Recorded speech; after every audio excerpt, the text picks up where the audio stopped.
one half a step too late or too early, and you don't quite make it. 1/2 second too slow, too fast, you don't quite catch it. The inches we need are everywhere around us. Hell yeah. They're in every break of the game, every minute, every second. On this team, we fight for that inch. On this team, we tear ourselves and everyone else around us to pieces for that inch. We claw with our fingernails for that inch. Because we know when we add up all those inches, that's gonna make the fucking difference between winning and losing. Between living and dying.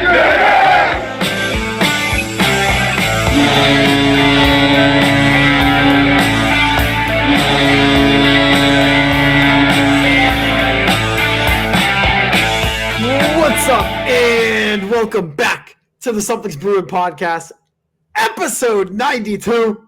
92. The Michael Nylander, Thomas Nosek, and Guillaume Lefebvre episode. Lefebvre. I swear to God, we've had a Lefebvre episode before. The last episode we opened up with going through the numbers on who, which number was going to be which, and then one of us mentioned Lefebvre, but I don't even know, dude. I guess I'll start here. Something Bruin podcast, as always, presented to you in partnership with the one and only Primetime Productions. Give them a follow at Primetime Prods on Twitter. And folks, I don't know where we should start. Do we start with the fact that the Bruins just went down to Sunrise and forced a Game 6? Do we start with the abundance of officiating calls that clearly have revved up some Bruins fans? Do we start with Jeremy Swayman? Do we start with Sam Bennett? I mean, I'll let you pick. What do you want to start with? I think we got to start with the whole Sam Bennett and Marchand incident. Okay. You want to take it or you want me to?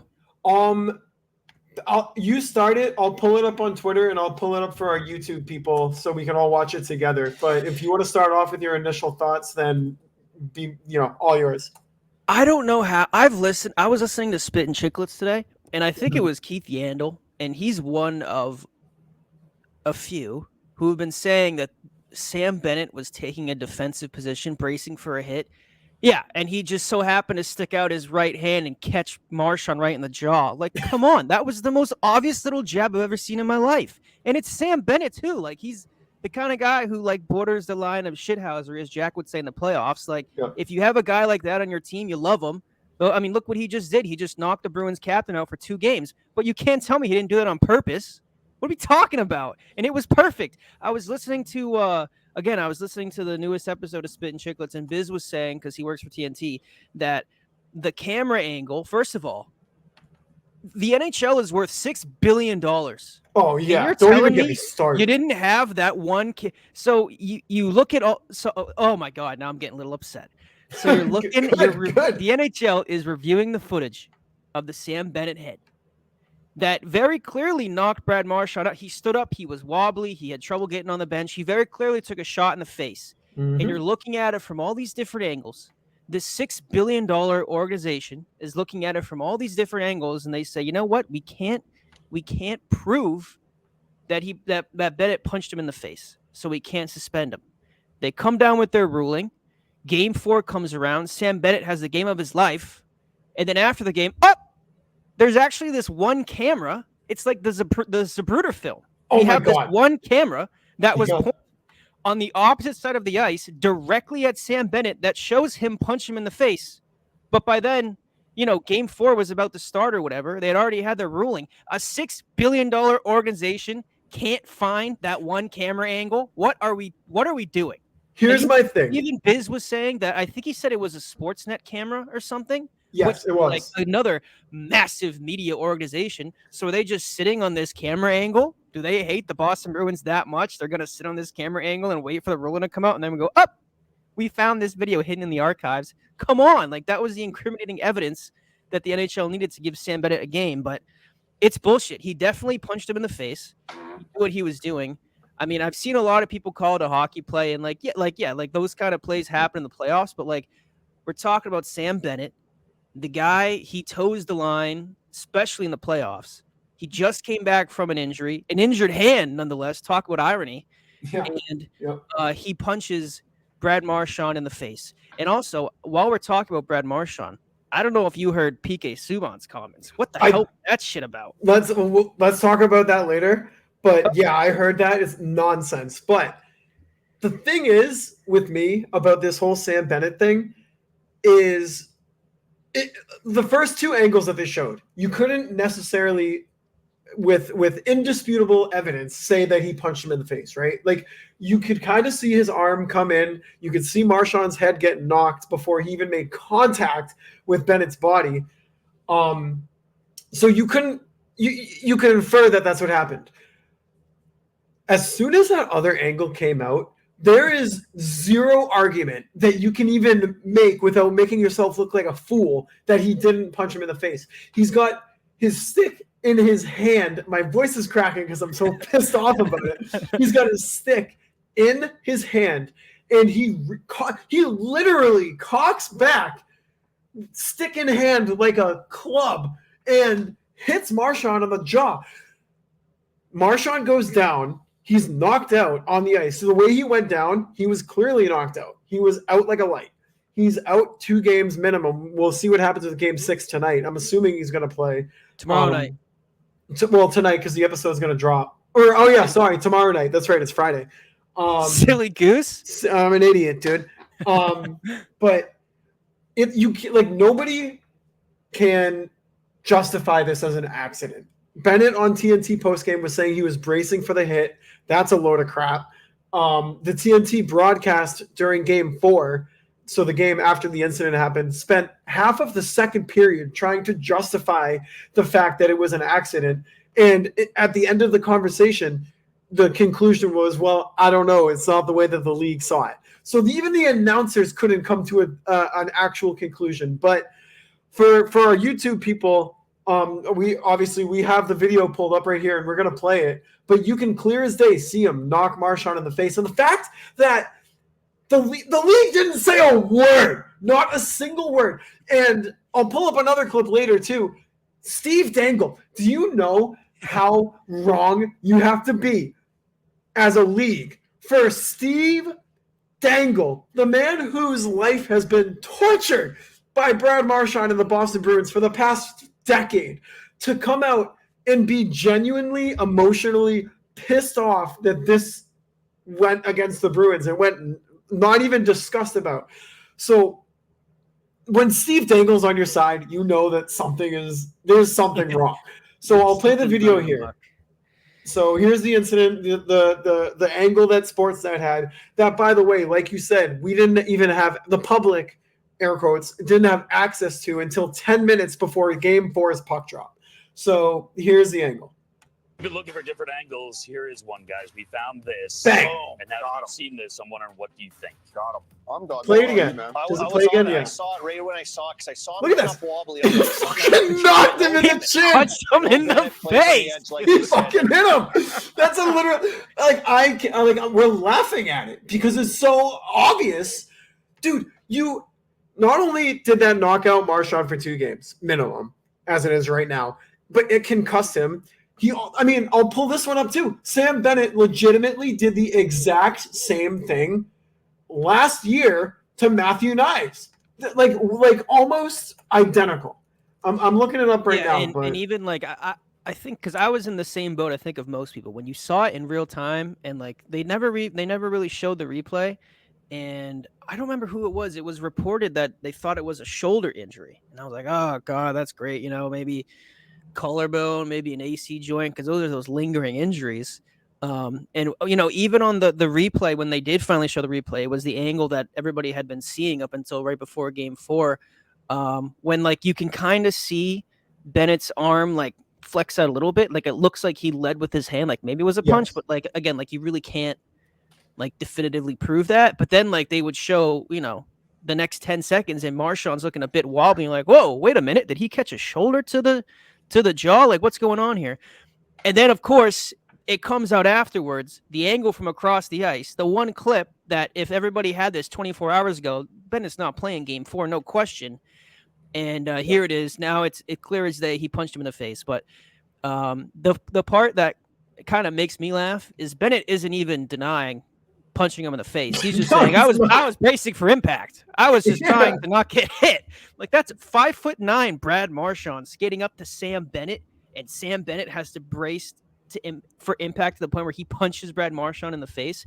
And even like, of all players that this can happen to, the fact that it happens to Brad Marchand, who was like tormenting the Florida. I know it wasn't reflective in like the series standings, but he was having a great series against the Panthers. Bruins captain. He's the guy who gets knocked out for 2 games, punched in the face by Sam Bennett in his first game back since he hurt his hand in the first round of the playoffs. Like, give me a break. Like, obviously it was intentional, and Sam Bennett's clearly PR trained, because when he was getting interviewed after the game and he was saying all the, I brace for impact, I don't know, it's a hockey play. Like, yeah, like he's not going to like rat on himself, but I'm sure when he got back to the locker room, they're like, oh boy, we got away with one there. That was clear as day, a punch to the jaw that Sam Bennett did there on Marchand. Yeah, and then we'll get into the fact that Sam Bennett was the one to score the tying goal in game 4, which is like I said, we'll get into it. That's a whole other conversation. But I have 2 examples here of Sam Bennett pulled up on our YouTube right now. So if you're not watching on YouTube, go check it out. But this is in the same series last year. This is the first example. Sam Bennett on Michael Bunting. Ready? So boom, battle in front of the net, cross check to the head, and then cross check to the back. Dude, he tried to like that. That could be serious injury right there. That play, not penalized. That was last year. And then in the same respect, same series, in the fact that we were just talking about the punch, I have this one pulled up as well. Hang on, I'm sorry. I'm having a little technical difficulty right now. But I have this one pulled up as well. This is the same exact mirror image punch to Matthew Nyes last season. Pull it up right here. It's an awkward angle, much like the awkward angle that we saw against Marchand, but here it is. And I'll play it twice so that you can rewatch it. So, boom. Same hand, stick in hand, right to the face. Also, Matthew Nyes out 2 games with a concussion after this. Bang! Well, right it doesn't help. Right after he punches him in the face, he then grabs his head and suplexes him into the ice. Like that. Yes. Like, that's a bit of a double whammy there by saying, what are we doing? Like, what are we doing? Oh my God. How is this guy not been flagged? And how are the refs not watching this guy everywhere he skates? It's unbelievable. But like, to be fair, a player like Sam Bennett, a guy who toes the line and brings that physicality, the kind of like, players do not want to go into the corner with Sam Bennett. He is the perfect playoff player. But I mean, when it's as egregious and as obvious as the play you just showed, and after it's as obvious as that one camera angle showed him punching Brad Marchand in the face, like come on, like you got to get a suspension or something for that. And that play was just the culmination of officiating, refereeing, sloppy, whatever you want to call it, that has been tormenting the Bruins throughout this entire playoff series. And I don't know if we're going to get into the refs now, but to be fair, and I want to make sure that I say this, the Bruins have been getting brutally outplayed. Yes, like games 2, 3, and 4, where they played like shit. They were horrible, but like anybody can win on any given night. And I tweeted that the other night. Game 4, the Bruins were absolutely dismantled in the shot department. That was the game when Sam Bennett, of course, cross-checked the shit out of Charlie Coyle into Jeremy Swayman. Jeremy Swayman had absolutely no chance to stop the puck, scores a goal, calls it anyways, because I don't know what the hell they're doing up there in Toronto. But that was, of course, the catalyst for the Panthers' comeback to winning that game 3-2. Everybody said, oh yeah, but the Bruins, they got slaughtered in shots. Shots, I think, were 42-18. The Bruins, they had no chance winning that game anyways. Just be happy that it was as close as it was. And then 3 hours later, the Vancouver Canucks beat the Edmonton Oilers. In the game, they were outshot 45-18. Mm-hmm. So, like, shut up. Like that, every single play in the playoffs matters. And when it's something as obvious as Charlie Coyle getting cross-checked into Jeremy Swayman, and then of all people, it's Sam Bennett right there to score the goal. Unbelievable. It's like I don't even have words. And you know what's bad too? When even like the announcers, and it used to frustrate the hell out of me. If anybody watches the NFL, for example, and there's a close play, and they go, "Oh, we're gonna go call our referee buddy who's been a referee for 100 years," and just there's no point because he just sides with the ref every single time.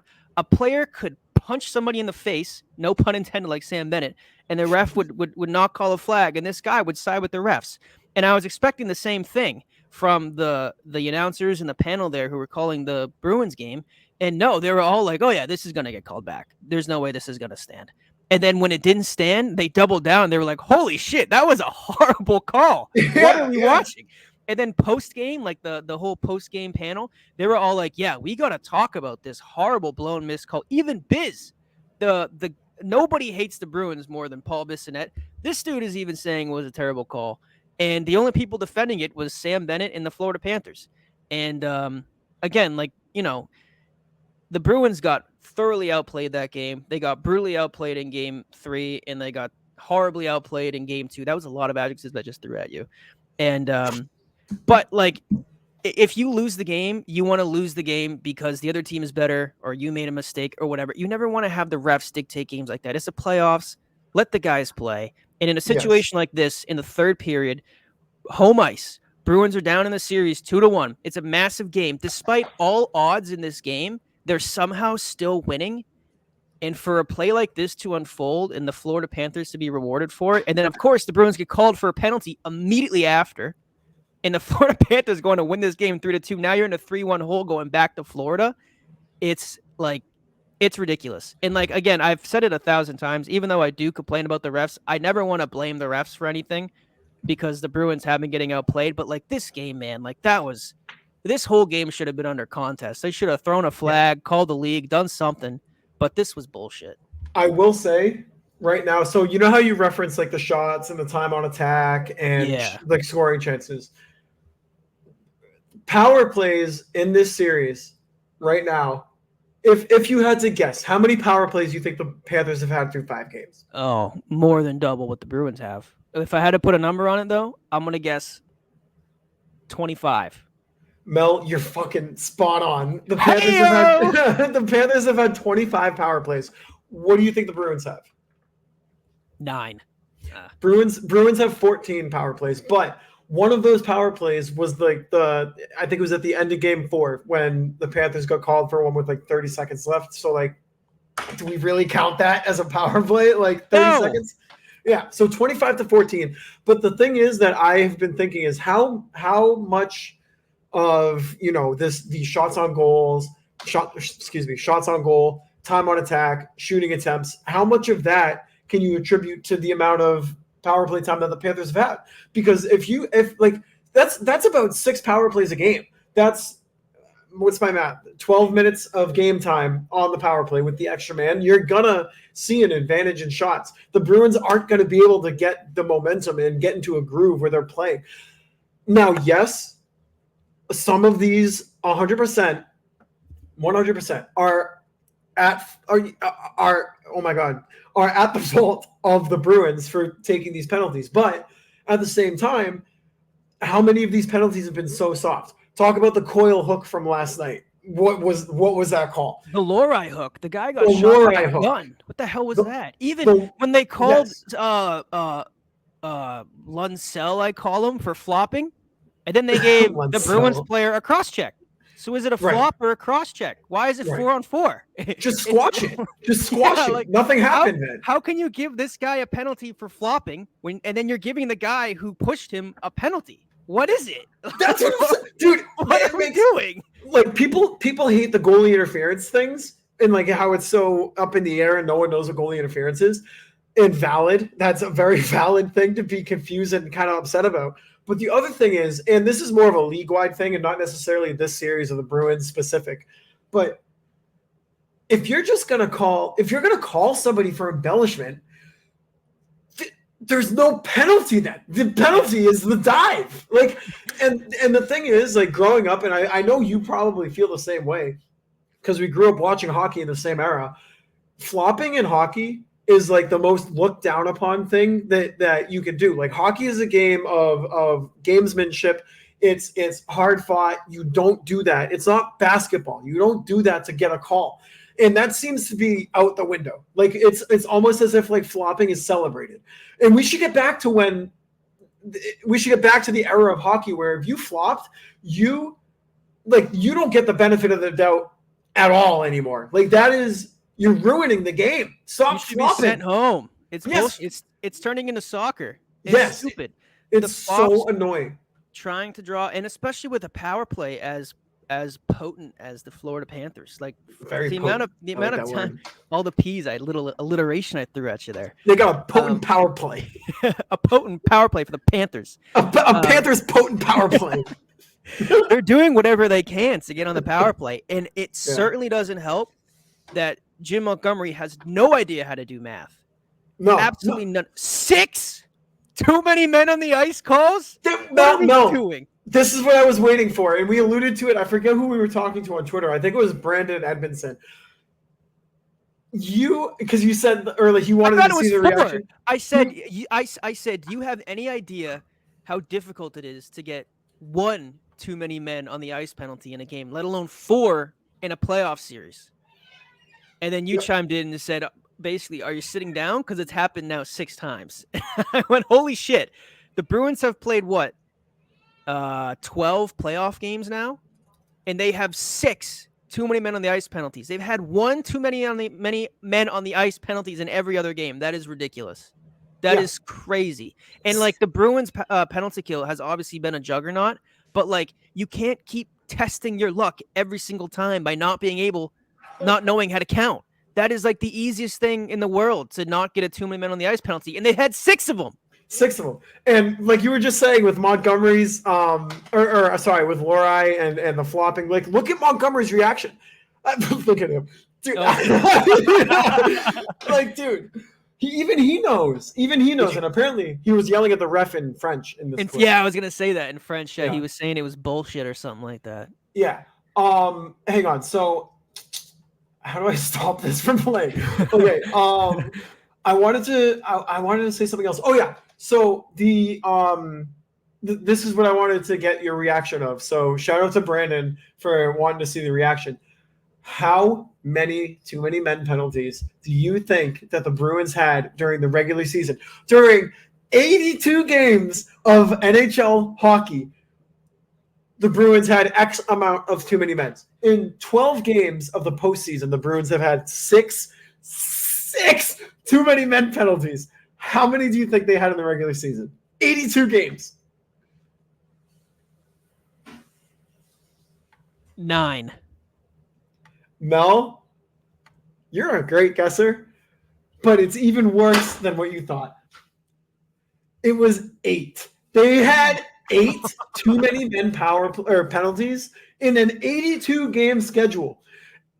How do you have 6 through 12 games? It doesn't make any sense.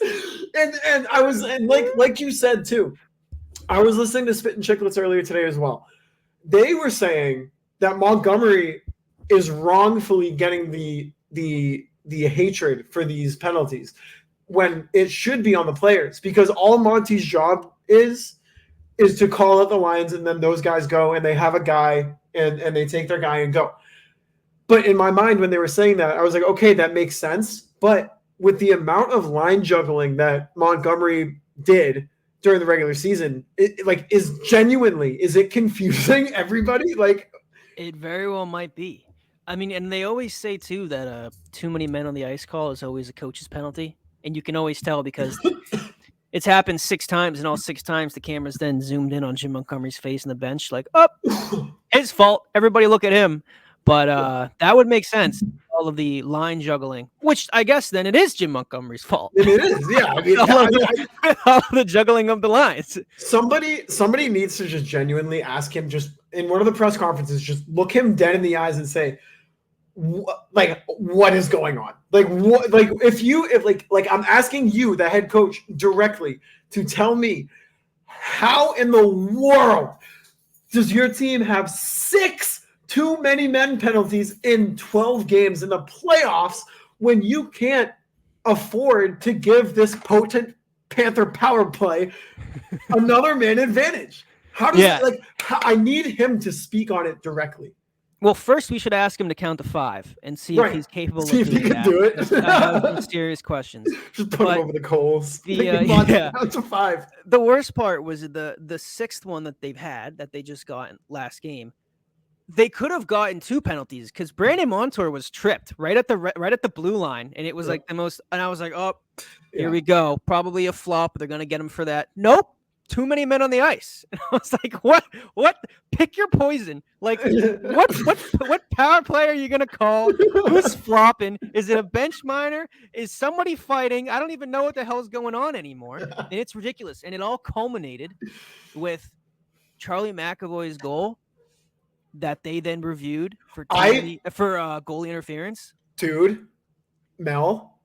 We would have gotten in the car and driven up to Toronto last night if they called that no goal. I was legitimately sitting in front of my TV. And as soon as they said, oh, actually the Floridas are challenging for goalie interference, I stood up. I probably 2 inches away from my TV, and I had my arms crossed. And I was like, I swear to God, if they call this no goal, I can't be responsible for my actions because this is just the most unbelievably, like, ridiculously swayed. Like, I don't want to. Now I'm in this little wormhole. I don't want to say that the series is rigged because I don't think it's rigged. I do not think it's rigged. But if I was teetering on that opinion, and if they called that no goal after what we saw with Bennett and Coyle and everything that happened in Game 4, I would have been tipped over the edge, and I would have, for the first time in my entire life of watching hockey, I would have said that I hate to admit it, but you have to think that this series is being tipped in favor of Florida. If they called that back, you would have had to have that opinion. I don't see how you couldn't. Yeah, well, I don't remember it off the top of my head, but have you seen all the parallels, like all the similarities going on with Florida and Toronto, like the league offices? Yeah, I feel like that's digging a little bit too deep. It's like you can connect the dots, but I feel like that's a little. Yeah. What do you think? Because I was going to bring that up too. I don't know. I mean, honestly, I wouldn't put it past them. I mean, everybody hates the Bruins. Like, it's like not a secret. And and it's not like we're talking like 1 or 2 missed calls here. Like, every single penalty that is called on the Bruins, and it's not even just Bruins fans, Tampa Bay Lightning fans, they are as like enthusiastic, like they are screaming just as loud as Bruins fans are about the refs in this series. It's gone national. It's gone transcontinental. No, sorry, we're all in North America. It's cross country borders, like you said. Steve Dangles is defending the Bruins, and that's when you know something is going on. So, gun to my head, do I think there's something going on with the league and the Florida Panthers? No, I don't. But it is a little. I raise an eyebrow when we have the missed goalie interference call, the punch in the face on Brad Marchand. The Florida Panthers, until the game last night, had, I believe it was like literally double the amount of power plays the Bruins had. Game 1, I think the Panthers had 3 power plays. The Bruins had 2 power plays. The Bruins shots were pretty close. Bruins won 5-1. Mm-hmm. Game 2, the Florida Panthers had 6 power plays, double the Bruins, 6-1 thumping. And then Game 3, same bullshit. They had like double the Bruins, and then it just kind of went off the rockers. And like some of those calls are penalties, but like half of them, like when you and I could sit here and go back and forth and think of like 5 or 6 different power plays off the top of our head that the Florida Panthers had that were just bullshit calls. And also on the other hand, last game, a Florida Panthers defenseman caught Wotherspoon, or a forward, caught Wotherspoon and McAvoy in the face on the same play in the corner. Nothing. No penalty. Nothing. And I was like, what are we doing? Like, dude, this is getting out of hand. You know what? Before I play this video, let me find that because I'm pretty sure it was Carter Verhaeghe's stick. And yeah, you're right.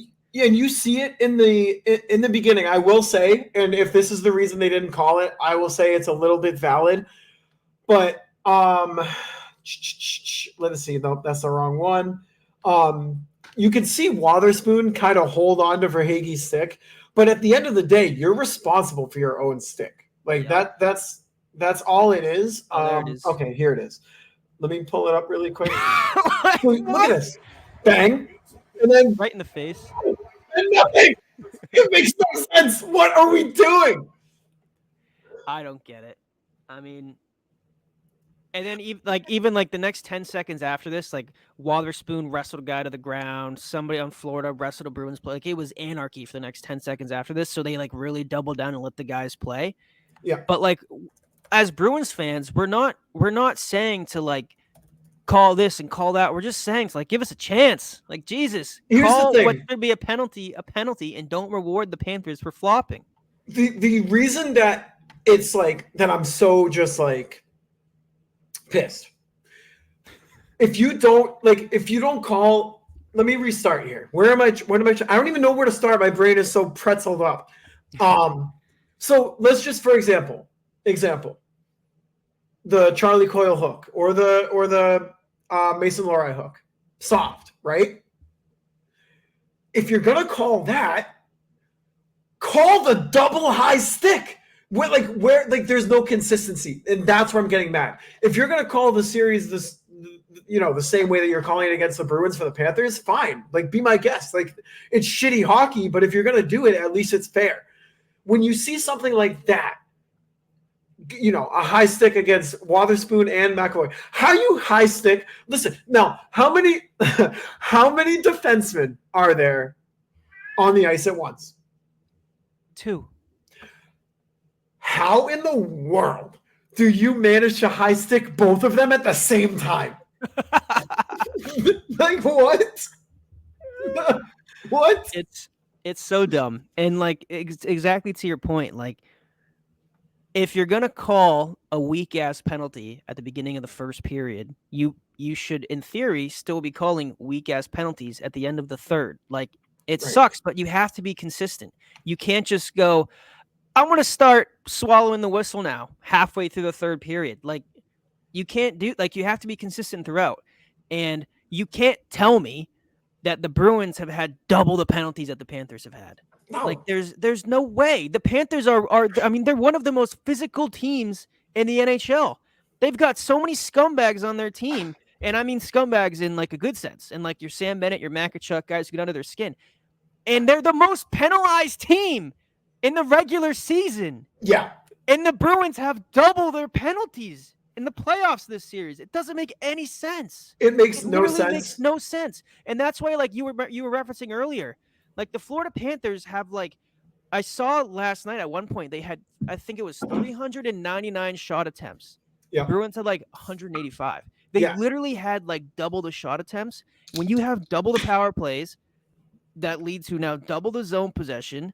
Right. Like those kind of things happen. And to your point, like it gets hard for the Bruins to then like shake that off and to get into a groove and to assert dominance.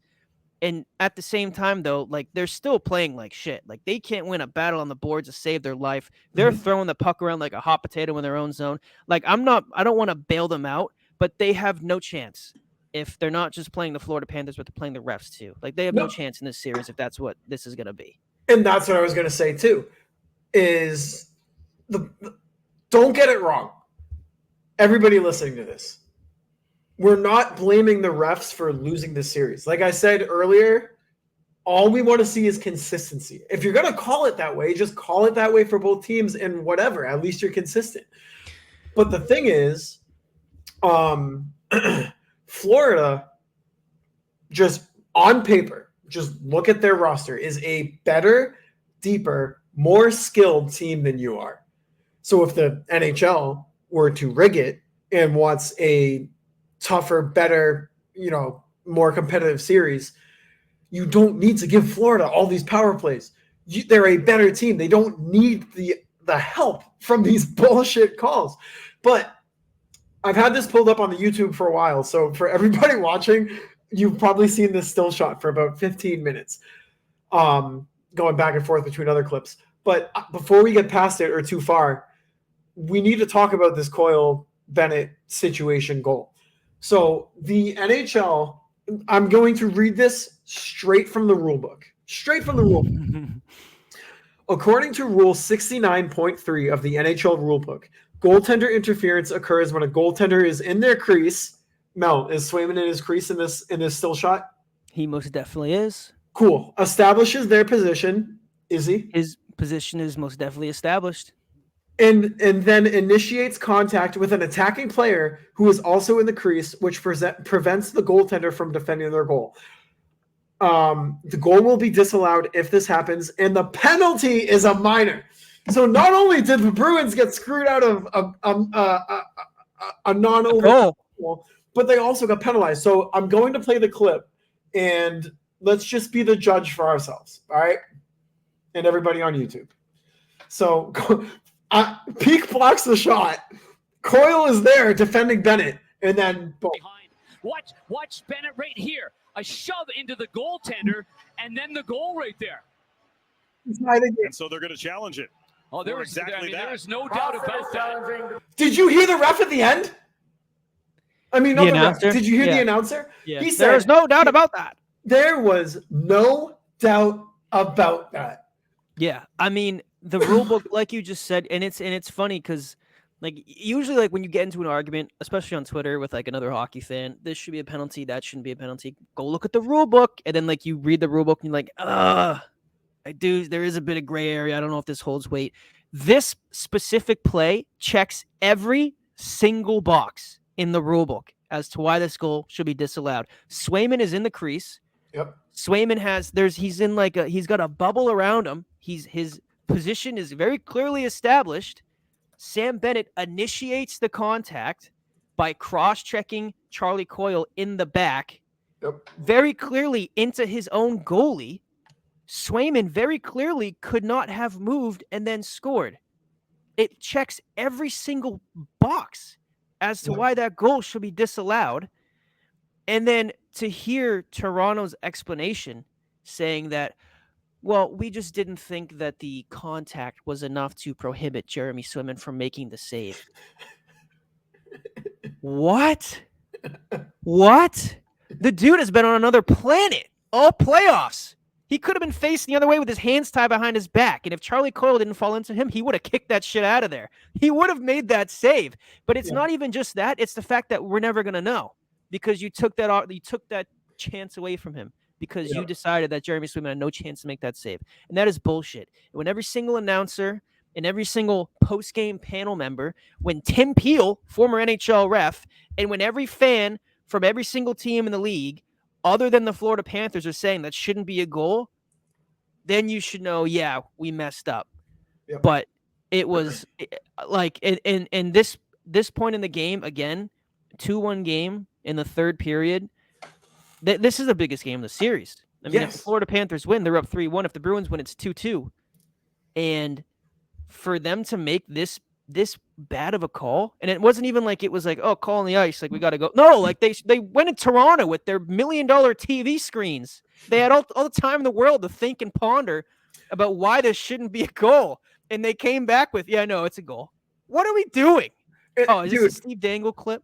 Yeah, but the other thing is, too, you're telling me, and I said it right away on Twitter. I said, it's like you're telling me that the NHL didn't have access to that Sportsnet angle.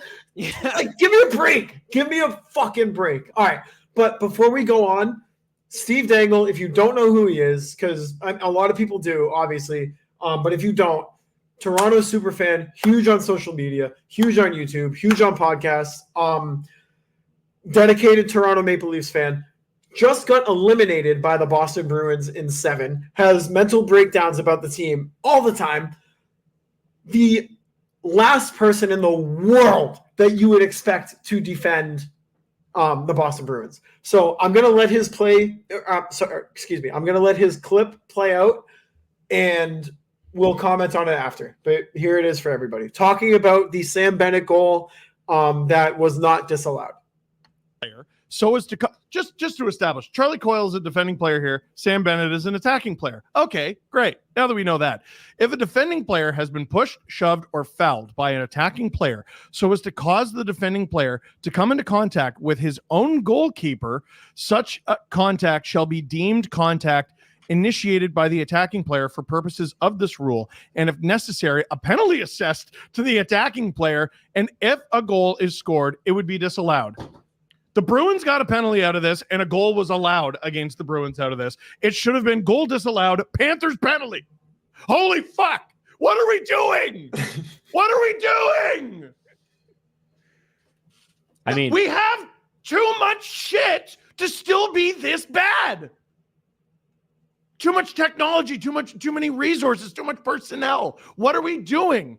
This is wholly intentional. And I gotta point out that Colin Campbell still works for the National Hockey League at 71 years old, and the Florida Panthers happen to be his kid's team.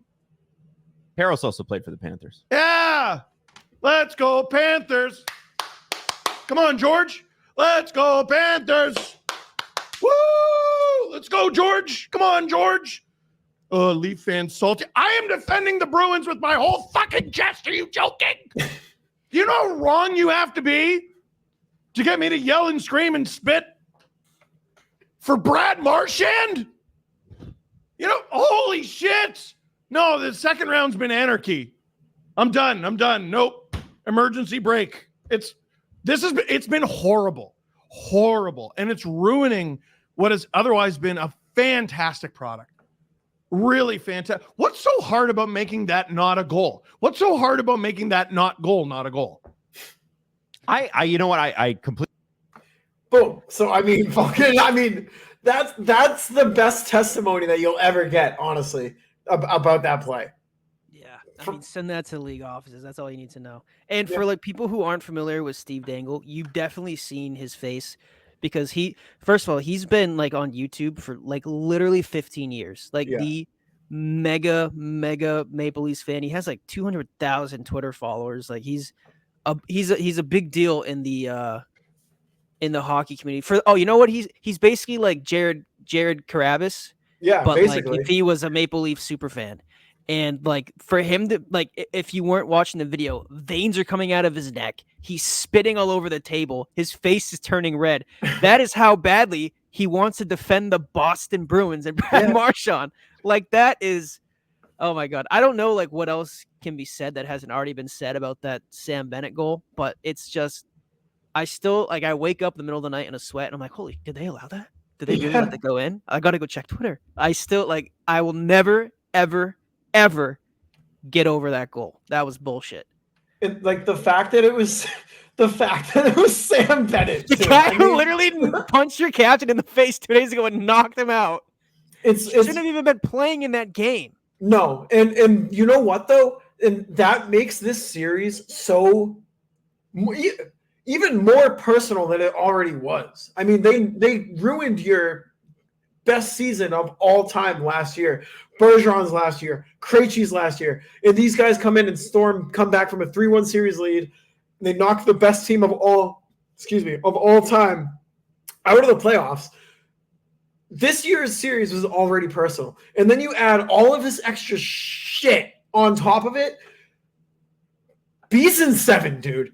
There is so much like anger and just Boston versus the world in that locker room, and rightfully so, because it's bullshit. And before we move on, we'll move on from this conversation, but I want to play this because I don't know if you've seen this yet, but this is a top-notch meme. So for those of you on YouTube, boom, here you go. If you're on Spotify or Apple or Google or whatever you're listening to, I would recommend you go check out our YouTube page so you can see this. But it's I don't watch a lot of Marvel movies.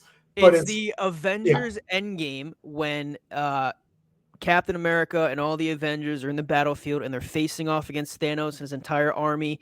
And then Captain America gets Mjolnir and he's like, Avengers, assemble! And all the portals open up behind him and like Black Panther runs out and Ant-Man runs out and it's the whole battlefield scene. Okay, you can hit play now. All right, here we go.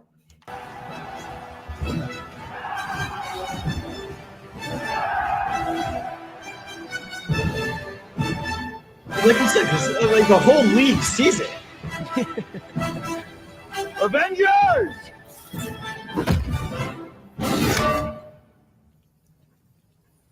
Assemble.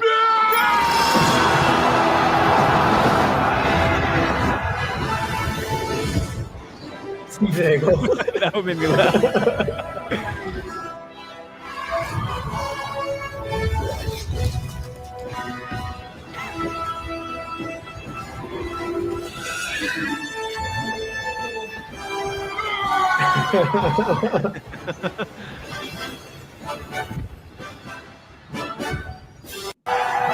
So yeah, boom. There you go.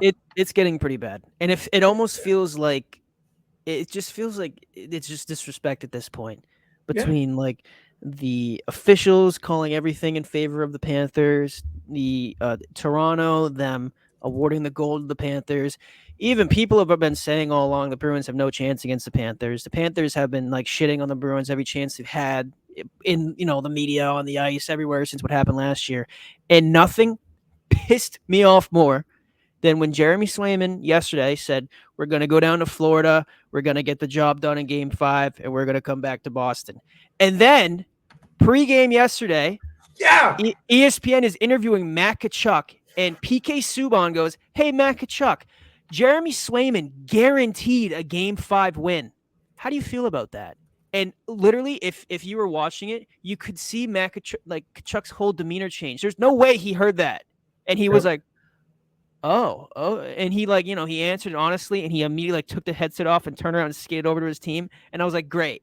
Oh my God, great. PK Subban is now embellishing Jeremy Swayman's quotes, telling the enemy that, hey, the goalie of their team guaranteed they're going to beat you guys tonight. Go have some fun. Come on. Come on. That's Bush League. That's stupid. So we're talking about this, so this is probably a perfect time to pull this up. But obviously, all of us Bruins fans remember not only the Boston-Montreal rivalry from like 2011 to about 2015, right? That rivalry was comparable to the Red Sox-Yankees, early 2000s. PK Subban is not like he can okay, buddy, like yeah, you're a national analyst now. You have no bias, sure, whatever. Yeah, we believe you. He was hated in Boston.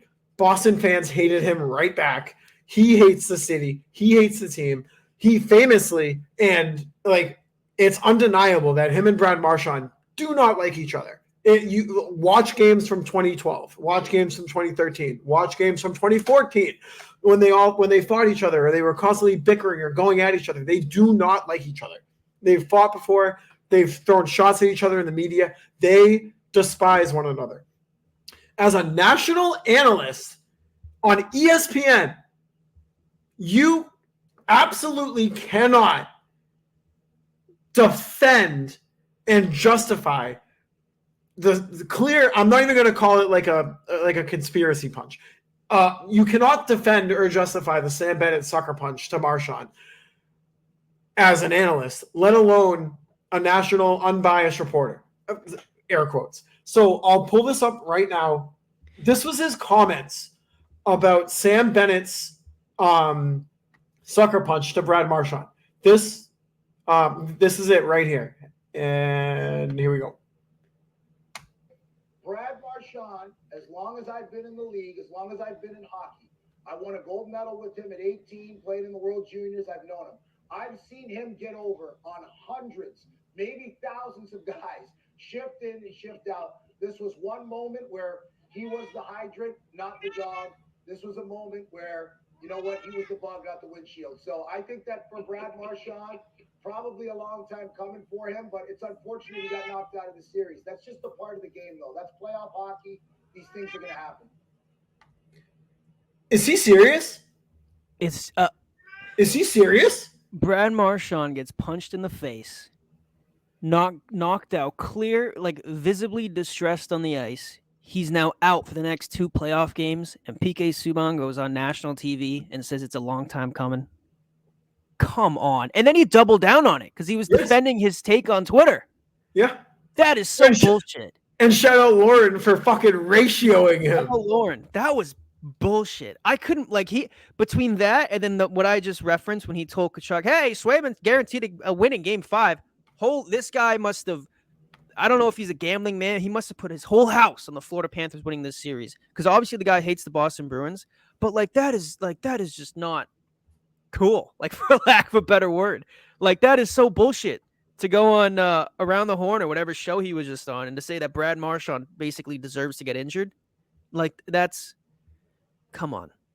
You can't do that. Honestly, you and I are at if it's a totem pole, you and I are at the bottom of that totem pole. We're across the street looking at the totem pole. We're building the goddamn totem pole in terms of hockey media people.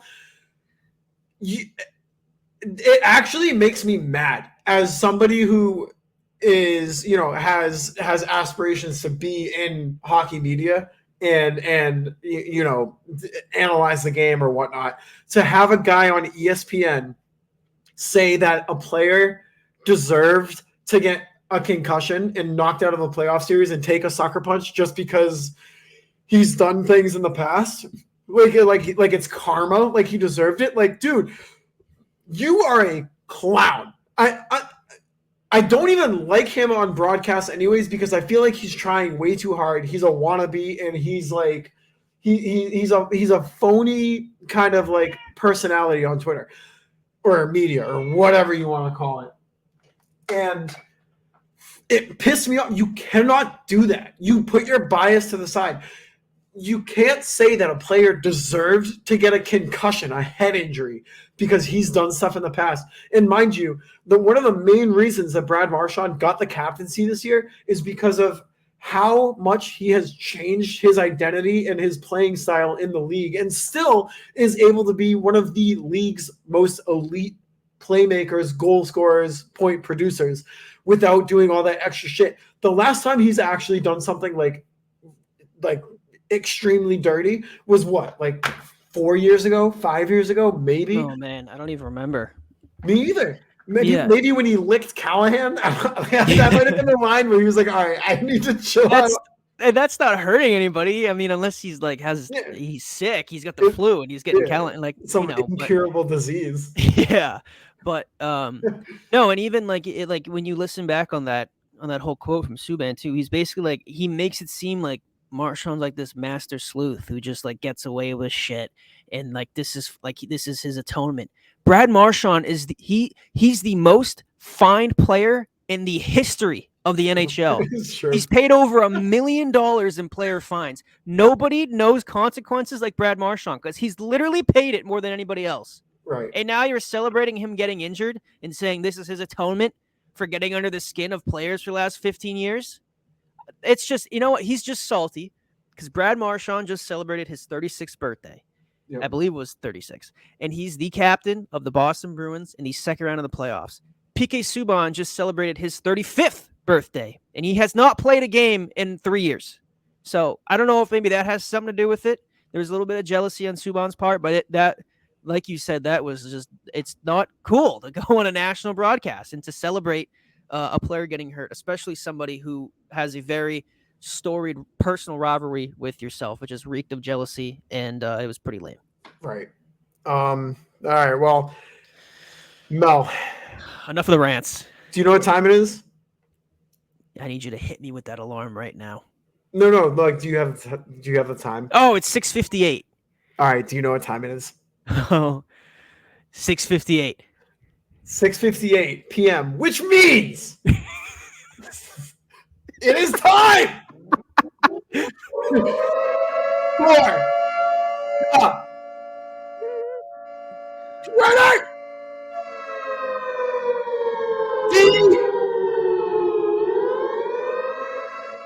DM.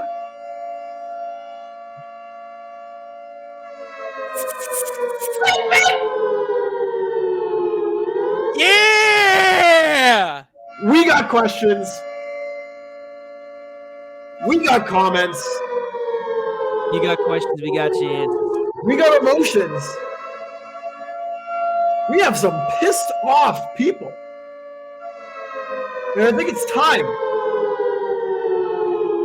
to hit the Twitter DMs. Let's 6:58 p.m. It's Twitter DM time. Mark your calendars. Set the alarm. So let's see. We'll start with our regulars. We'll start out with Laura. Shout out Laura. Give her a follow at King of Ping 18. We're getting tight on time here. We ranted a lot. So we'll roll through these. But she asks, here's my question for the pod.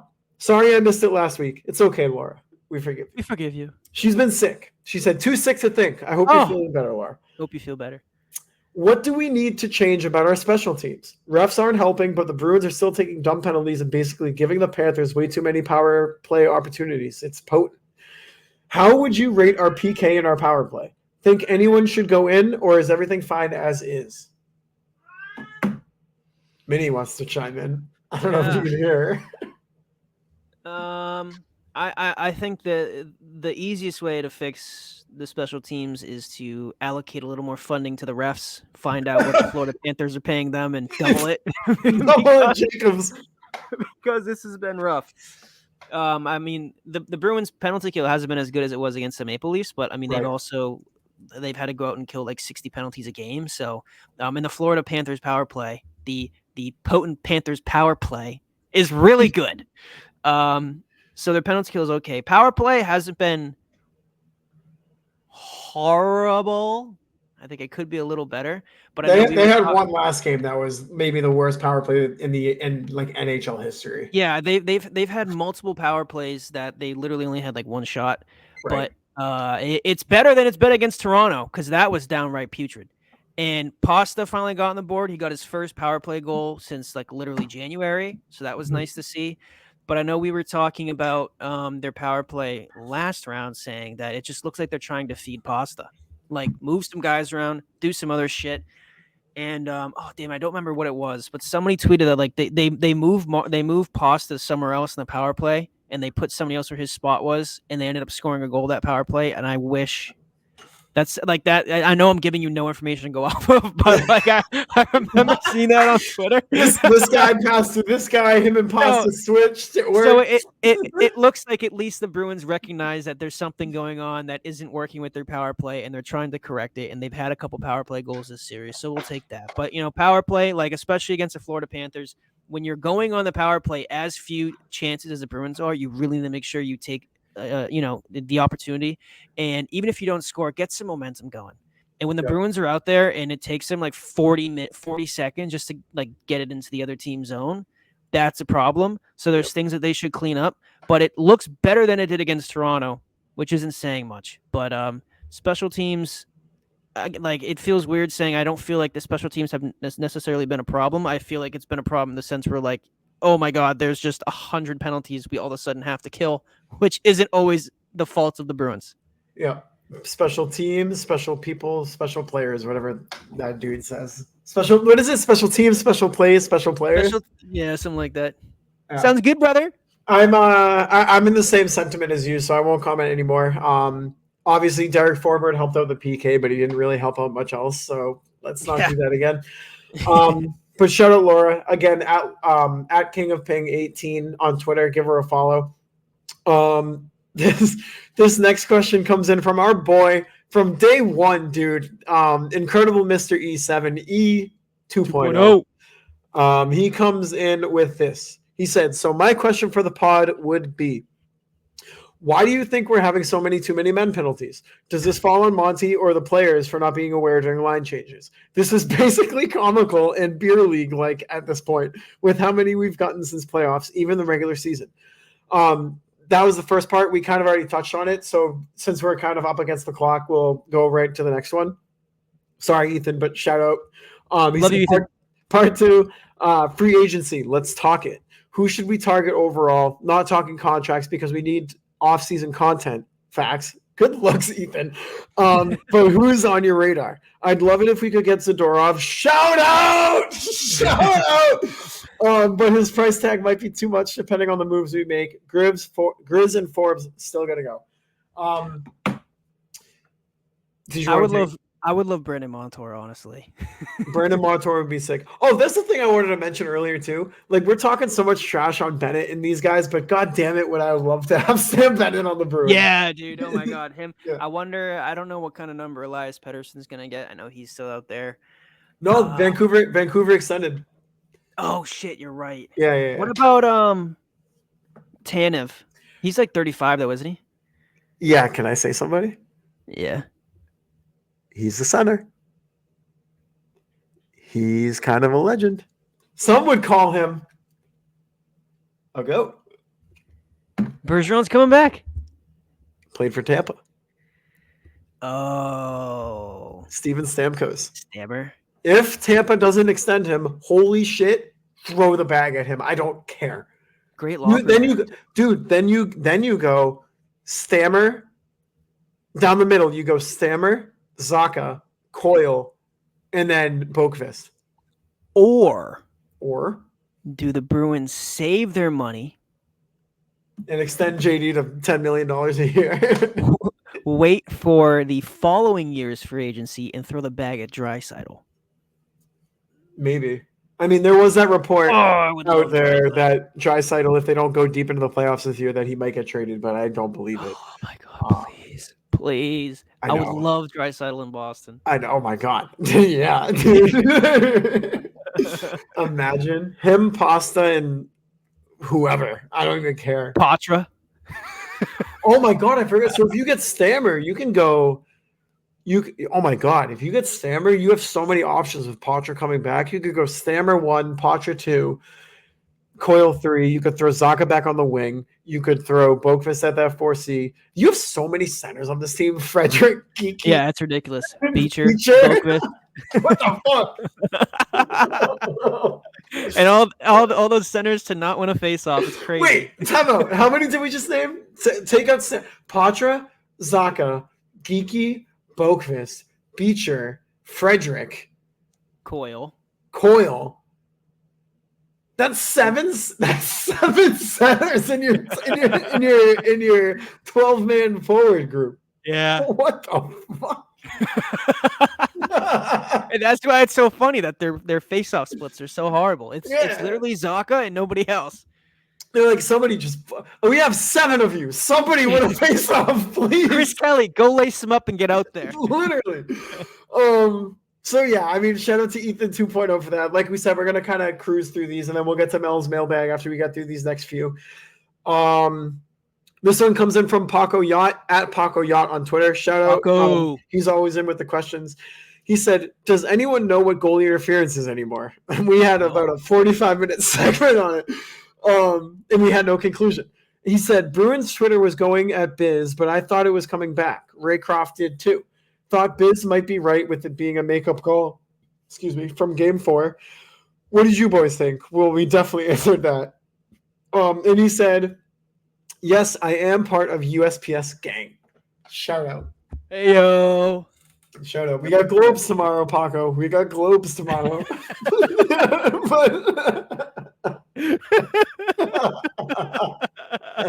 Only such a select few people are going to know what I'm talking about. For those of you who... sentence. Has anyone ever said that sentence before? We have globes together, Paco. Have those words ever been uttered before? Never. This is the first time of the Something's Brewing podcast. Clip it. But for those of you who don't know what the globes are, all of us fellow mailmen will know. But it's those stupid little grocery flyers that everybody gets once a week. And we have to deliver those to about, 600, 700 houses in a day. So it's brutal. And you're referring to the Boston Globe. No.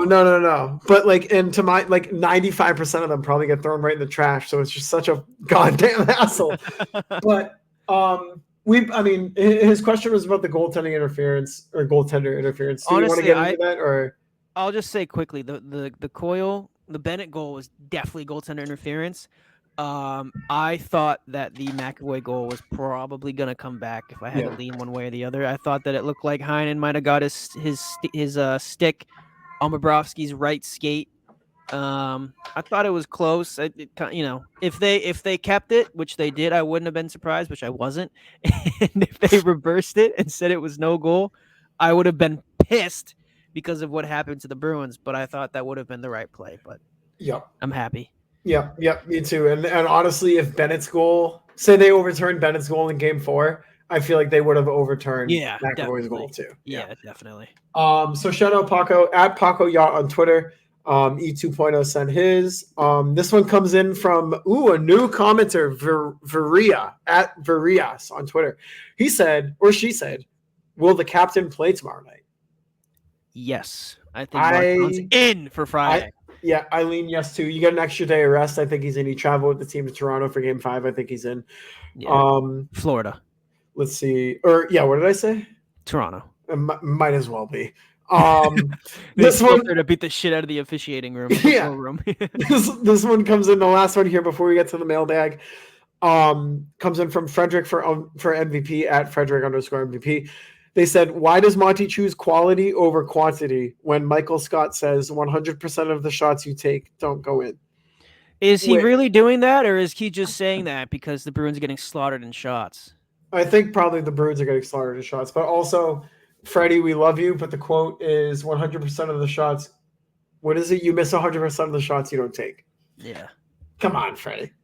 You're still the MVP. You're still the MVP, but come on. Come on. All right, so Mel. Yeah. Mr. Melanson, as some may call you. No, yes, Nicholas. Oh, Minnie's got the zoomies. You know what time it is, Mel? Pull up the sound, baby. Let me know. It is time. Talking about USPS. It is time for Mr. No, I won't say Mr. It is time for Mel's mailbag. You've got mail. Mel, you got mail. Wait. It'll never not make me laugh. Wait. Mel, I'm not going to cut it. I don't care. Mel. What? You know what you got? What? The ad popped up. God damn it. Abstract liquid background video? I don't know. Oh my god. Yeah, I have four letters in my mailbox this week. The first one. That's a new record, right? Wait. I think it's a new record. Wait.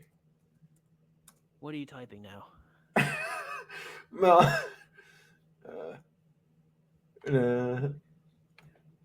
Oh yeah, right here. Okay, hang on. It's always funny listening to the noises you make when you're like deep in thought. It's funny because on YouTube you can see me like probably frantically searching for these things. You can see the gears spinning. How many mailbags did you get, Mel? 4. Is that a new record? I think so. Oh God, I hate you. New record for Mel's mailbag. All right, I got 4 letters this week. The first one is from Connor. You can follow Connor on Twitter at @con_dog26. To be fair, Connor sent me this letter on Monday. This was the day before the Bruins won Game 5. If you also remember last time I read one of his letters, he didn't use any periods, so like it was hard as shit trying to like read through his DM. You have a question? Your hands up. So you said it was a letter. Yeah. Do you think he wrote it by candlelight with a feather pen? Oh my god. In ink? I wish you had a sound effect for that one. I'll No. Connor said, "What's up, boys? My apologies. I'll do a little bit better with my grammar on this message than the last. I want to start off by saying that the Panthers have been the better team this series, and I don't think anyone's doubting that. It's not the ref's fault we're only getting 5 shots on goal a period. It's not the ref's fault we're passing the puck instead of shooting it, trying to make all these fancy plays looking for the perfect shot. That's all on us, and if it wasn't for Swayman playing on his head, this series would have been a lot uglier. With that being said, as I know almost every DM is going to be during the podcast, the officiating throughout the whole playoffs has been atrocious. It makes it a lot harder to come back in games when the refs are on the opposing team's side. I really can't see how anyone can look at the Lauko goalie interference play, the Marchand punch to the face, and the Charlie Coyle goalie interference and say that all of these were called correctly. Even the lower eye high stick that barely touched his face. Not to mention Jim and Sweeney have not criticized the league at all. If it was John Torts, he'd probably be banned from the NHL with what he would have to say." I do think that we have the potential to steal Game 5 in Florida, and I'm not completely counting this team out, but the way we have been playing, especially McAvoy and the officiating, I don't see us getting back in the series. Unless the NHL is so rigged that it wants Boston to have a 3-1 comeback win to really write the script. A quick question looking forward, though. With the way this team has played this postseason and Swayman basically carrying everyone on his back both series, with what mindset that he's doing all the work and most nights being the only one to show up, do you think he re-signs here next year? With all that being said, boys, no matter what happens Tuesday night in Florida, thank you for a great season and letting us listen in. Got a long summer till opening night, but thank you, boys, for being one of the best hockey pods out there. Thanks, Con. Gone dog. Gone dog.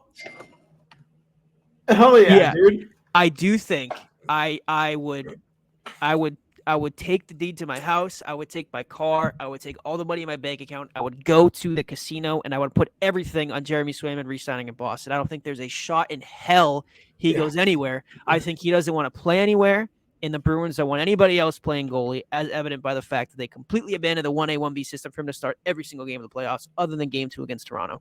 So I do think he's coming back. It's just a matter of what's he going to get. I would give him a blank check at this point. I don't care. Yeah. I think you trade Omar this offseason, but that's a question for that's a topic question for episode 93. Yeah. But like shout out to him for the kind words. We appreciate that a ton. We will still be going throughout the offseason as well whenever this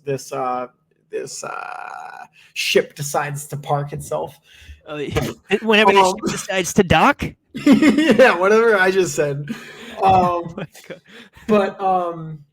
So hopefully we have some exciting things lined up for the off season and for the summer. But we won't go away. We'll still be here. Obviously we want Bruins hockey to continue until we raise that cup.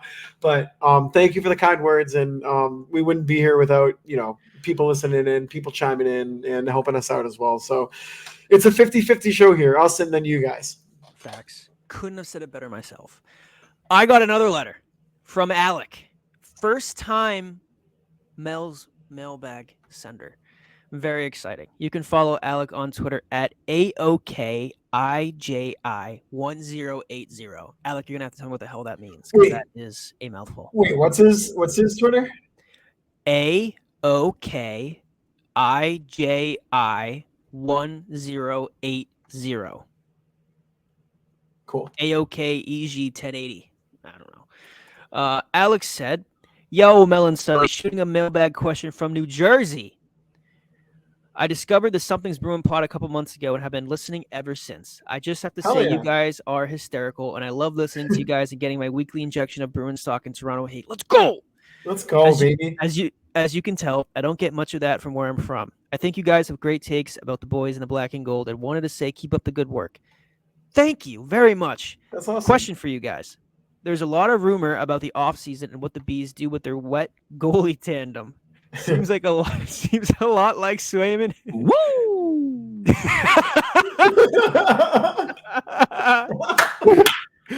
seems a lot like Swayman to a long-term contract and Omar leaves the team. Unless Swayman takes the pay cut to keep Linus around.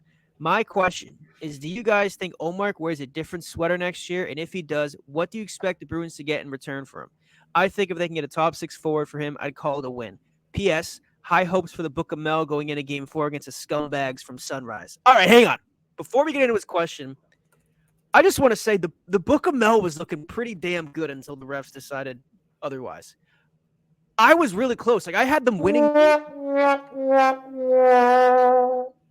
I'm going to call Tess and tell her to come take a computer away from you. I was looking. It was looking good. It was. I said that the. Oops, I'm sorry. I'm sorry. Oh My my god. bad. I had after Game 1. I said that Bruins going to lose Game 2 and Game 3. It was an Adobe ad. Fuck. I said the Bruins were going to lose Game 2 and Game 3, which they did. I said that they were going to win Game 4, which they were winning until the ref stepped in, and that dismantled the whole thing. But I was a little upset because that tweet had like 27 bookmarks. and I was afraid everybody was going to be coming out of the woodworks to chew me out for it. So I quickly muted that tweet. But either way, I felt pretty good about it. But let's see. Do you guys think Olmark wears a different sweater next year? And if he does, what do you expect the Bruins to get in return for him? I fully expect him to wear a different sweater. He would be wearing a different sweater right now if it wasn't for him waiving his no trade clause to what people are saying was the Kings at the trade deadline. I think the way that Swayman is playing right now and the fact that his contract is coming up, I think it's written in the stars that Olmark is going to get moved this offseason. It's just a question of who they move him to and if he waives his no trade clause. I have little to no idea really about much in this world, but especially what the Bruins can get back for Linus Olmark. They obviously would have got more from him if they traded him at the trade deadline, if they do an offseason move. I don't know what kind of draft capital they would get. I don't know what kind of, because especially like next year, the Bruins have so much money to spend and players are coming off the books. Like, do you think they would be more interested in getting players in return, or would they be more interested in adding draft capital? Honestly, dude, that's a good question. I feel like you're not going to be able to get as much for him as you would have at the deadline because, I mean, God damn it. At this point, every single team, 31 teams in the NHL, now know that Jeremy Swayman is your guy. Like, if he's available, everyone's going to know it. So you're kind of I don't want to say you shot yourself in the foot with that because it was Olmark who was the one who said no, and rightfully so. It's in his contract. He doesn't have to go if he doesn't want to, so you can't fault him for that. I think he goes, and I think maybe you get, depending on what team he goes to, maybe a top 6 forward. I don't know. I kind of like your idea of replenishing the draft picks. We don't have any as it is, so that's not a bad idea. But to circle back, I do think he's gone after the season. Yeah, no, for better or for worse. I'm with you, but I am like it's going to be really hard to move on from Linus Olmark. But I am very curious, excited to see what they would be adding if they were to move him. So, yeah. All right. What was his name again? Alec. You can follow Alec on Twitter at AOKIJI1080 from the state of New Jersey. Alec, this is for you. Woo! That is like the lamest little woo sound effect. Woo! Woo! What was that one? Which one? This one? Oh, it's 5. Wait, there's 5. Yeah, wait, no, go back. Ooh. Or is this one? Woo! Sounds like thank you for the dad. Sounds like a dad like playing with his infant son. Like he's like, oh, like here comes a plane. Woo! Woo! Kind of thing. Yeah. All right. Next one is from McJoink. You can follow McJoink on Twitter at McJoink. McJoink says, "Holy shit, baby! Bruins in 7. Want to get a question in for the pod this week. Everyone has been talking about the refs, and I need to get some shit off my chest. The worst team wins in the playoffs literally every other time. Who gives a shit that the Bruins got outplayed most of the series? If they're going to lose, let them do it on their own terms. It is baffling to me that you can have Steve Dangle screaming in defense of the Boston Bruins, and that goalie interference no call from Game 4 wasn't even the worst call against the Bruins in the game, let alone the series. Okay, now my question, am I tripping? Outside of the too many men call, that's a whole other conversation. The Bruins aren't particularly doing anything egregious penalty-wise, in my opinion, and pretty much no matter what, they will end up on the PK 3 to 4 times in the third period. I just do not understand how lopsided the officiating has been. Like, it's genuinely confusing. As just a fan of hockey in general, it makes me feel cheated out of getting to watch the greatest sport in the world. It's just lame as hell, and there are really no words for it. Sucks to watch your team play and just knowing they're going to go to the box multiple times for no reason. See Coyle's hooking penalty in Game 5. Also, a side note, I don't believe in God, but I do believe in the hockey gods. Florida will never win a cup with this team. Have to respect the game. Just too many scumbags in that locker room, starting with that smug Paul Maurice, who clearly fosters an atmosphere where players feel emboldened to take cheap shots. If you want to be the best team, you need to beat the best team intact. Florida just doesn't seem to want to do that. And then in all caps, let's go Bruins. Fire me up. Talk your shit, dude. Nick Joink, talk your shit. That's exactly how I'm feeling.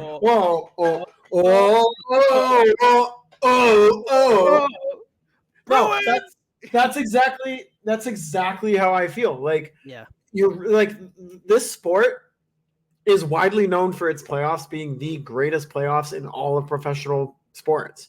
Oh yeah. Don't fucking ruin it by calling bullshit, cheap little fucking ticky tack bullshit. Yeah. It fucking makes me so mad. Say your piece. Let them know. No, because we'll go on for another 40 minutes and we can't. That's true. All right, my last letter. Fuck yeah, McJoink. Our friend across the pond, Jack. You can follow Jack on Twitter at @AJackB_. Jack said, Wait. Oh no, sorry. Don't My even bad. think about playing a sound effect while I'm speaking. Jack said, hey, team. Now, because I said that, I know you're going to play one. Jack said, hey, team. We live to fight another day and are shipping up to Boston to tie the series. In a week that's seen Pasta drop the mitts, shout out, goaltender interference be eradicated from the game, and Sway shutting the door with 1 second left, my stress levels have gone through the roof. I can only assume goaltender interference wasn't called when Coyle was on top of Swayman, courtesy of a blatant shove, simply due to the fact that the refs can't differentiate between a metaphor and reality. Sway has pretty much carried this team on his back to the point, so when Coyle was literally on his back, the refs must have seen it as standard play. The audacity in Game 5 for the Panthers to challenge McAvoy's goal for the exact same call after the Bruins were denied it is remarkable. Also, got to mention Swayman slamming the door shut with a couple of seconds left in Game 5 to allow us to bring it back to Boston to take it all the way. I had absolutely no idea it was possible to dislike the Panthers so strongly before this week. The amount of cheap shots and all-around dirty plays they're getting away with is staggering. A sign of how poor the officiating has been is the amount of sympathy I've seen on socials for the Bruins, and we never get sympathy for poor calls. I think going forward, we should give the Florida tactic of launching players into their goaltender and then firing shots past them, as that is now a legit play. If Marchand delivered the sucker punch he received, he would absolutely be suspended instantly. Just shows that officiating is based on the name rather than the offense. If nobody has a stone to suspend Bennett, he'll be cheap shotting for his entire career. Question this week: who is going to step up and grab the next 2 games in this series by the scruff of the neck to take us into the next round? Let's give Sway a break and have someone else win us a game. Cheers! I have it. Let me hear it. I have it. Who's it going to be? I have it. I got it. I have it. For the next 2 games, I have it. Yeah, let's hear it. No, I have the answer. I'm waiting. No, do you want to know who I'm thinking of? I'd love to know. You would? I'm on the edge of my seat. I'm telling you, I know who it is. I'm dying to hear. I'm just saying I know. Enlighten me. I would love to. Share it. Brad Marchand. He's coming back with a fire under his ass. I knew it was going to be Marchand. He's coming. Dude, if you're a betting person, anytime goal scorer Game 6, if he's playing, or just take the points, he's going to come up into this game with a fire that we have never seen. And oh my God, thank God they won Game 5 to give him the chance, because he is about to go nuclear. Yeah. Nuclear. No pun intended. He's going to be like a rat out of hell, just skating around the ice, causing anarchy. If you thought that he was maniacal before, just wait until you get post-concussion syndrome or post-concussion Brad Marchand mad at the world. He's going to go out there and hopefully annihilate the Panthers in Game 6. I was going to say, and it might be a cop-out, but Charlie McAvoy has struggled. He's played like shit. Games 1 through Game 4, and then Game 5, Unreal. To Jack's analogy, grabbed that game by the scruff of its neck.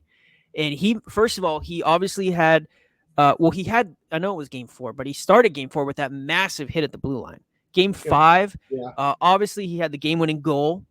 He looked great, but that play to end the game along the boards when the Panthers pulled their goalie and they were firing everything they could at the net. It was before Swayman made that unbelievable save. There was that battle that McAvoy had right along the boards where I think it was Sam Bennett, and he bodied him off and sealed him off the puck and then made a diving play to hit it out of the zone. I mean, that was I think I tweeted that play was nails. I mean, McAvoy's play there at the end of Game 5 along the boards was incredible. And then, of course, it would have been for nothing if it wasn't for Swayman then, as Jack was just saying, putting the team on his back and making a save. I don't even know if he knew that I don't know who the player was. I don't even know if he knew that player was right there in the back door. I didn't even know he was there. I was puck watching myself, and I'm sitting at home watching on TV. And here's Swayman stonewalling the guy. It was incredible. But my guy, why am I disappearing on camera right now? My guy to take the series by the scruff, I'm going to roll with Charlie McAvoy. Ooh, all right. Fuck yeah, dude. I like that pick. And we didn't talk about it, but yeah, Jeremy Swayman at the end of that game. I mean, holy shit. I bookmarked it. I started this whole new bookmark thing on my Twitter. I haven't posted anything, obviously, but like the biggest knock on Tuukka was that he didn't make big saves in big moments, right? Like that was his biggest knock. Because that's what some people say. Some people, right. But it's a conversation for the people who like to hang on that. But I'm afraid of the same kind of conversation happening around Jeremy Swayman. So I bookmarked the save so that one day when people come in and say, "Oh, Jeremy Swayman, he can't win a cup. He doesn't make big saves in big moments. He stinks. He's overpaid." Like I'll just be like, "Boom! All right, what about this save, idiot?" So suck on that. Suck on that, dude. Here's evidence. We'll put it up on the screen right now. But that save at the end of the game, unbelievable. I mean, keeping the game in hand for the Bees. I'll just play it right here. Live to fight another day. What a pass by Montour, though. Yeah, paddle down, baby, and then Brazo. Oh, that was Ryan. That's 50 goal scorer. Sam Reinhart too. Live to fight another. And then Justin Brazo comes in and clears him out. And one last thing before we go, let's not dive into it too much because we're already at 7:30, and I got to be at trivia at 8, and I gotta order an Uber. But the whistle on Bobrovsky's poor. Oh my god! His poor shoulder. Oh, what was me? The goalie made a save with his pads. Ouch! My shoulder hurts. Are you okay, Bob? You want to come over and rub you down after the game? What the hell was that shit? And the fact that it went right on, he's 10 feet out of the net, and it goes right on Lindholm's stick, and they just blow the whistle. No, this doesn't fit the agenda. Hang on, we got to blow the whistle. Mel, that was so stupid. Yeah. Mel, do you know what Jack Edwards? If Jack Edwards was calling this game, you know what his call on that play would have been? Let me hear it. As the Bruins go right back at it, a pass just under Marchand's stick. Anderson down on his front, and they're going to wave the play dead with the Bruins on the power play coming into the attacking zone. I mean, I understand if this is a peewee game or if there's a bone sticking out of his leg, but that is utterly ridiculous. I mean, the Bruins are on the power play. It's the third period of a playoff game. It's a one-goal game. And you're going to stop the play for a guy who's still conscious? Man, I miss him so much. I miss him too. Oh my god. I miss him too. Yeah, it would have been nice to hear him I can't even like prime Jack Edwards if he was announcing these games the way that it's been officiated. That Coyle play, I mean, he would have broken out the encyclopedia, the thesaurus for that one. He would have heard some crazy words that I've never heard in my life coming out of Jack Edwards' mouth to describe that play. If he was calling this series, we would have had steam from his ears coming out of our TVs watching this series. If opposing team fans hated Jack Edwards before, just wait until they heard him announce this series. It would have been special. I kind of wish he was like more active on Twitter so he could just like announce, like he could just make the calls. Yeah, if he was like, oh, never mind. I don't want to say it. If he could record videos and like post, I'll say it. If he was like how OJ uses Twitter and he would like record videos. If Jack Edwards could do the same kind of thing instead of like, you don't have to tweet, just record a video and chime in like that TikTok he did that's been going all over Twitter of how he would have announced Pasta scoring the game winner in Game 7. Yeah. Like if he could. Hello, this is my reaction to Charlie Coyle getting cross-checked into Jeremy Swayman. This is what are we doing? And then it's just him going into his whole Jack Edwards spiel. Yeah, dude. Long live Jack. So we're gonna do this one thing. I was at Target the other day, right?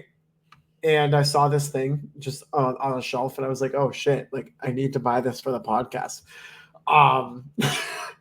It's so stupid.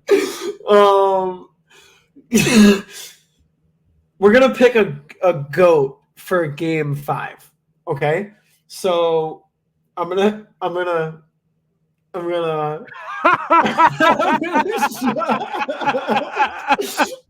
you're on YouTube, you got to see that.